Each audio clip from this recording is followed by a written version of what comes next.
Артисты злочечені п'ятни сцена вила. У наш госпон таталунша выступление с дебют. Николасын величище студенты да учалищ том ез. Спектакль представляет собой по жанру фантастическую сказку для взрослых. Действие происходит в лагере Фугорт. Ребята, участники этого лагеря, попадают в вымышленные обстоятельства, где они встречаются с добром и злом и, в общем-то, преодолевают все испытания. Спектакль шармок вежертны. Вермасы том ез мунны будас испытания спыр докольчины мортезен аркмам ситуациезен.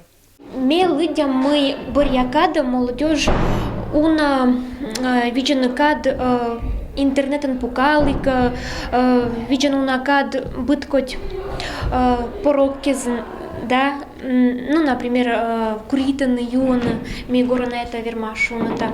И мен спектаклис велета сидоро мы эмаш мадик Торрес когда вермаса велетно унадора сиджудорина щиткив культура традиция. Сычем история, качащеды со спектаклем том отир вермас аркманы и аньяоланын шуис Алексей Рисков. Сиачис вели вожатен Фугорт нима лагерин.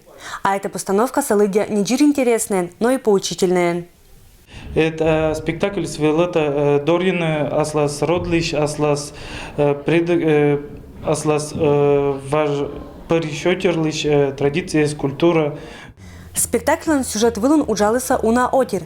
Это шанси апетит зев ашама. Том мешедены мадик мира панташины вашкача отир год.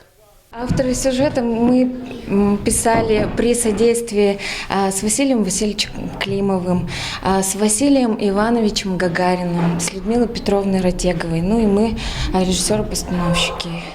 Спектакль мады пришало смычалом локтан четвергани, а неделя пома сия аджиласа Юсинский районыш олы исчез. Людмила Дмитриева, Денис Дульцев, Вести Кудымкар.